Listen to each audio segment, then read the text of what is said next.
레스터시티는 크리스탈 팰리스와의 경기에서 2골 차 리드를 지키지 못하고 2대2 무승부를 거두며 프리미어리그 첫 승리를 놓쳤다. 레스터는 전반전 동안 이번 시즌 최고의 경기력을 선보였는데 제이미 바디와 스테피 마비디디가 골을 터뜨렸고 윌프레드 은디디가 2골을 어시스트했다. 그러나 레스터는 팰리스의 압박에 무너졌다. 승리를 지키기 위해 투입된 코너 코디가 경기 종료 직전 이스마일라 사르를 걸어 넘어뜨리며 페널티킥을 내줬고 마테타가 침착하게 페널티킥을 성공시키며 레스터의 뼈아픈 실점을 안겼다. 마테타는 팰리스가 2골 차로 끌려갈 때 추격골을 넣은 장본인이기도 하다. 결국 리그 첫 승 신고는 또 미뤄지게 됐다. 조던 블랙웰이 매긴 출전 선수들의 평점을 알아보자. 마스 헤르만센 6점.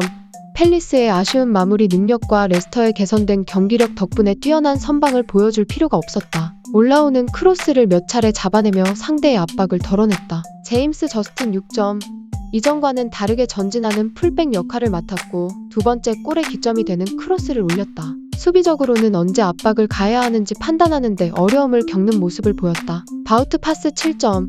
팰리스를 막기 위해 몸, 머리, 그리고 얼굴까지 던지는 진정한 수비수의 모습을 보여줬다. 특히 전반전에 몇 차례 훌륭한 블록을 선보였는데 때로는 자신의 실수를 만회하기 위해 블록을 해야 했다. 케일러 모콜리 7점. 투쟁적인 모습을 보였고 마테타가 볼을 받았을 때 항상 그의 옆에 바싹 붙어 있었다. 파스와 함께 훌륭한 블록을 선보였고 특히 후반전에 에제의 슈팅을 막아낸 장면이 인상적이었다. 빅토르 크리스티안센 6점.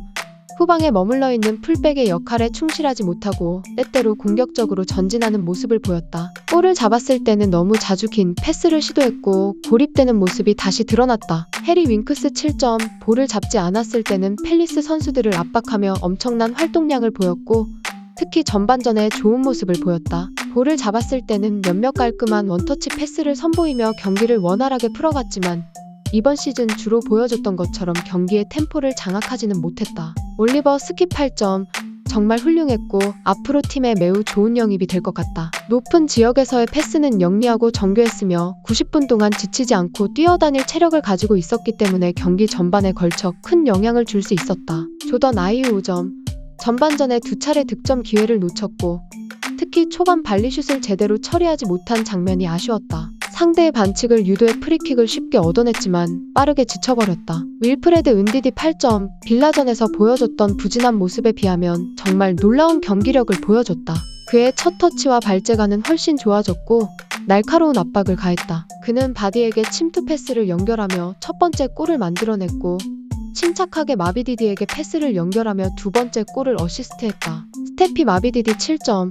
좋은 위치 선정을 보여줬고 항상 공격적인 상황에 관여하려고 노력했다. 전반전에는 좋은 득점 기회를 놓쳤지만 후반 시작과 동시에 발리슛으로 득점에 성공했다. 하지만 이후 너무 화려하게 플레이하려 했고 볼을 쉽게 잃어버리며 쿠퍼를 실망하게 했다. 제이미 바디 7점. 게일을 제치고 골을 넣기 위해 보여준 타이밍, 균형 감각, 침착함은 바디의 전형적인 모습이었다.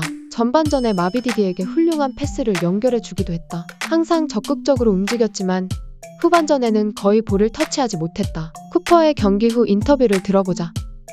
솔직히 말해 패배한 것 같은 느낌이 듭니다. 전반전 경기력은 아주 좋았습니다. 팰리스와 같은 팀을 상대로 원정에서 이렇게 잘 싸운 건 정말 고무적인 일입니다. 초반부터 1대0으로 앞서 나갈 수 있었지만 좋은 기회를 놓쳤습니다. 팀의 경기력, 경기 방식, 집중력, 결정력 등 많은 부분에서 만족스러웠고 우리가 원하는 방향으로 나아가고 있다는 느낌을 받았습니다. 후반전 시작은 완벽했지만 2대0으로 앞서가는 상황을 제대로 못 풀어나갔습니다. 상대가 추격골을 넣으면서 그때까지 침울했던 상대가 갑자기 활기차게 변했습니다.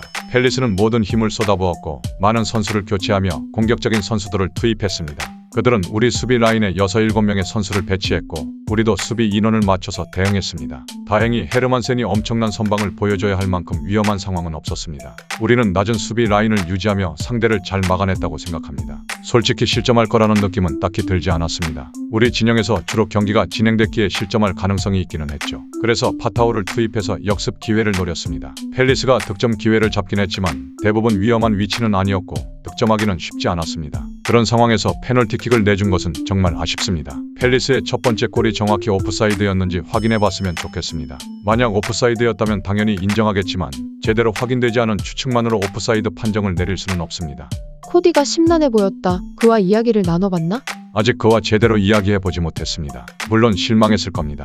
하지만 선수 개인을 칭찬하거나 비난하지는 않을 것입니다. 우리는 하나의 팀이고 이번 경기는 한 골만 실점한 게 아니라 두 골을 실점했습니다.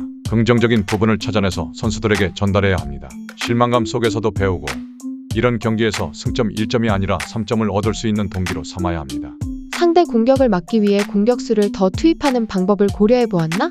물론 균형을 잘 잡는 게 중요합니다. 하지만 상대가 우리 페널티 박스 주변에 6, 7명의 선수를 배치한다면 공수 양면을 모두 잘 관리해야 합니다. 우리는 역습을 시도할 선수들과 수비 시에 상대와 숫자를 맞출 선수들을 모두 갖추고 있었습니다. 코디는 좋은 위치에 있었지만 혼전 상황에서 튕겨나간 볼을 처리하려다 페널티킥을 내주게 됐습니다. 물론 페널티킥 판정은 옳았습니다. 하지만 우리가 완전히 무너진 것은 아니고 상대에게 엄청난 득점 기회를 내준 것도 아니었습니다.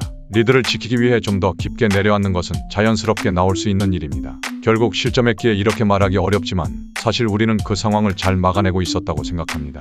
공격적인 역할을 맡은 은디디의 활약에 대해 지난 시즌에도 은디디는 자주 공격적인 역할을 수행했습니다. 우리는 경기 상황에 따라 그때그때 적합한 선수를 기용할 수 있는데 은디디는 오늘 좋은 모습을 보여줬습니다. 은디디는 이번 주 A매치 기간에 바쁜 일정을 소화했고 대표팀에서 돌아온 선수들이 바로 경기에 나가도 괜찮을지 고민이 많았습니다. 하지만 은디디는 프리미어리그에서 많은 경험을 쌓았기 때문에 믿었습니다. 물론 그렇다고 해서 무조건 선발 출전시켜야 한다는 것은 아니지만 오늘은 은디디가 필요했고 좋은 활약을 펼쳤습니다. 부오나노테는 검사를 받았나? 며칠 전에 검사를 받았습니다. 다행히도 심각한 부상은 아니었고 오늘 교체 명단에 이름을 올릴 수 있었습니다. 빌라전에 교체 출전해서 좋은 모습을 보여줬고 훈련도 잘했기에 부상을 입은 것이 더욱 아쉽습니다. 선발 출전도 가능했지만 상태를 더 지켜보기로 했습니다. 훈련이 재개되면 팀에 합류할 것이고 다음 주에는 경기에 출전할 수 있을 것으로 예상됩니다. 급회전 시즌 첫 승리를 거두나 싶었습니다만 경기 막판 동점골을 허용하며 아쉬운 무승부를 거뒀습니다. 쉽지 않은 팀을 상대로 원정에서 좋은 모습을 보여주다가 잠그려는 시도가 무의로 돌아가 팬들이 더욱 실망한 경기였을 것 같습니다. 다음 경기는 레스터가 살아남기 위해 제쳐야 할 팀 중 하나인 에버튼과의 홈 경기입니다. 2대3 역전패를 2번 연속으로 당하는 등 분위기가 좋지 않은 팀을 상대로 확실하게 3점을 챙겨왔으면 좋겠습니다. 레스터 뉴스 골량입니다.